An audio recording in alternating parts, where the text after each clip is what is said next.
Is gaming really bad for your health? Or is it just another misunderstood pastime? We've all heard the tales of gamers hunched over their controllers for hours on end, eyes glazed over, barely blinking. The media is quick to label gaming as the enemy, painting a picture of a solitary, unhealthy lifestyle. But is it all doom and gloom, or is there more to the story? Let's start by acknowledging that yes, like many activities, gaming can have its drawbacks. There are physical health issues to consider. Extended periods of sitting can lead to a sedentary lifestyle, which we all know isn't great for our bodies. There's also the risk of eye strain from staring at a screen for too long. And let's not forget those marathon gaming sessions that can lead to sleep deprivation.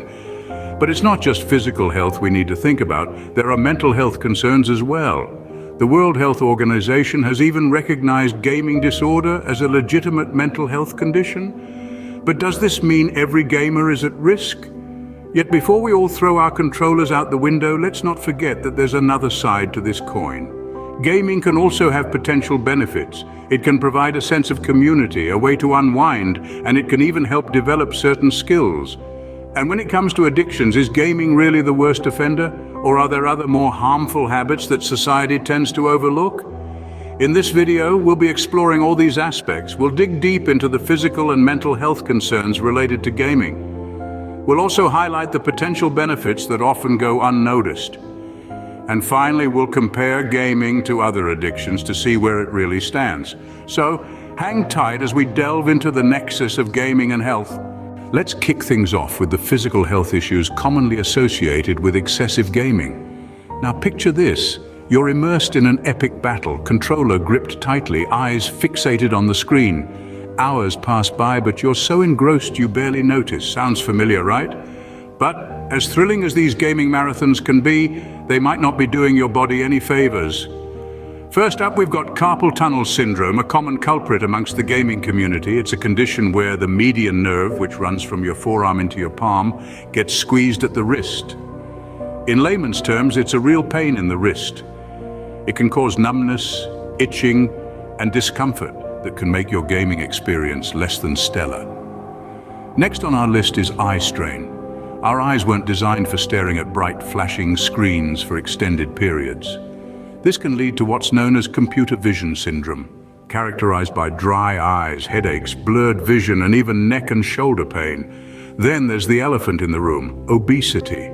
Gaming is a sedentary activity. Long hours in front of the screen can lead to a lack of physical activity, which, when coupled with those easy-to-grab snacks, can pave the way to weight gain and associated health issues like heart disease and diabetes.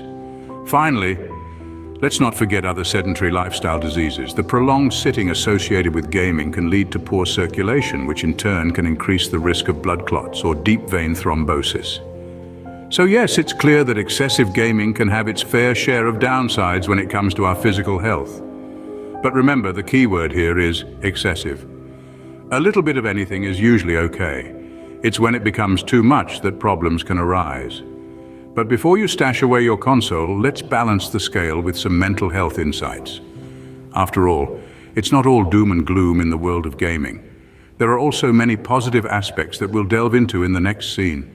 Now let's switch gears to the often overlooked mental health aspect of gaming. You see, gaming, like anything else in life, is a mixed bag when it comes to our mental well-being. Yes, there are potential pitfalls, but there are also some surprising benefits. Let's start with the not-so-great stuff. Anyone who's ever said just one more level at 2 in the morning knows that games can be addictive. This is because they're designed to hook us in. They offer challenges to overcome, rewards for our efforts, and a sense of progression. But when gaming begins to consume every waking hour, it can turn into a problem, leading to neglect of other parts of life, such as work, school, or relationships. Another issue that can arise is social isolation. Some people may choose to retreat into the virtual world, losing touch with friends and family in the process. This isolation can lead to feelings of loneliness and depression. Increased aggression is also a concern. Some studies suggest that playing violent video games can lead to aggressive thoughts and behaviors.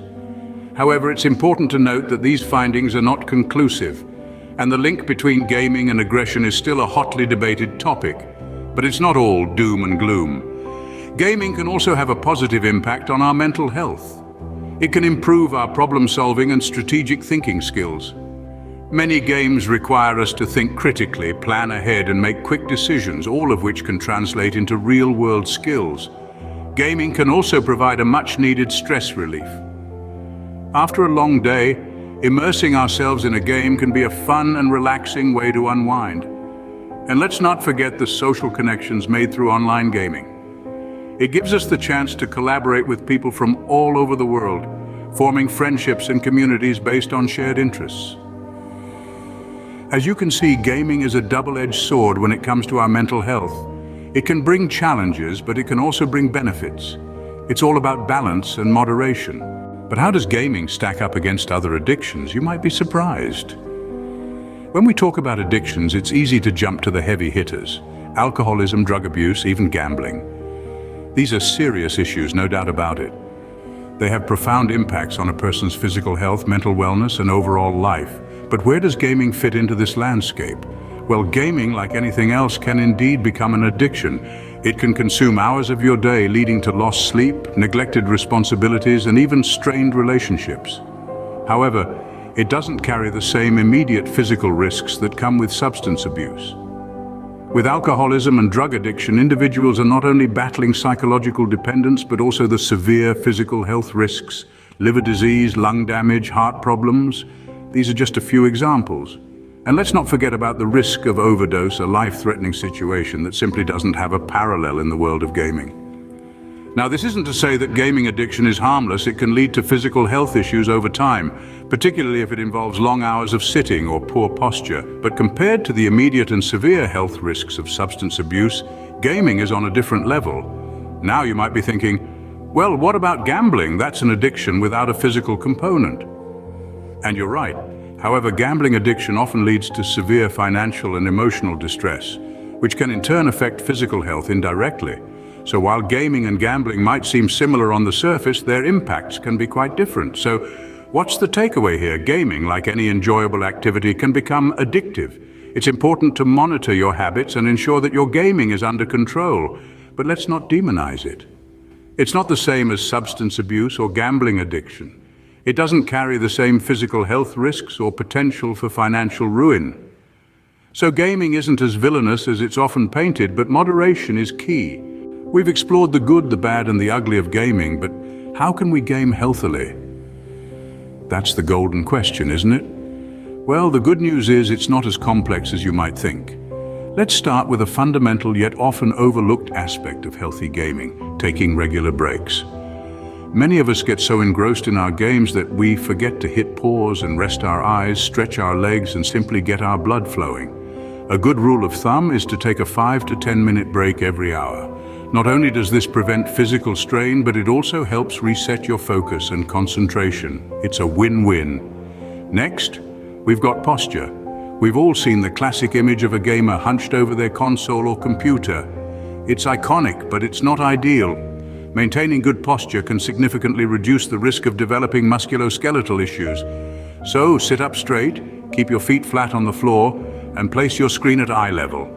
It's a simple change that can pay dividends in the long run. Finally, balance is key. Gaming is a fantastic hobby and for some a fulfilling career. However, it's essential to balance it with other activities.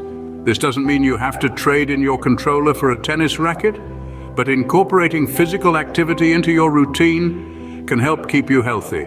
Moreover, pursuing other interests can enhance your overall well-being and even improve your gaming skills by fostering creativity and critical thinking. So there you have it. Small, manageable changes that can make a world of difference. Keep these tips in mind and you'll be well on your way to a healthier gaming lifestyle. Remember, gaming isn't inherently bad for your health, but like anything, it should be enjoyed in moderation. Game on.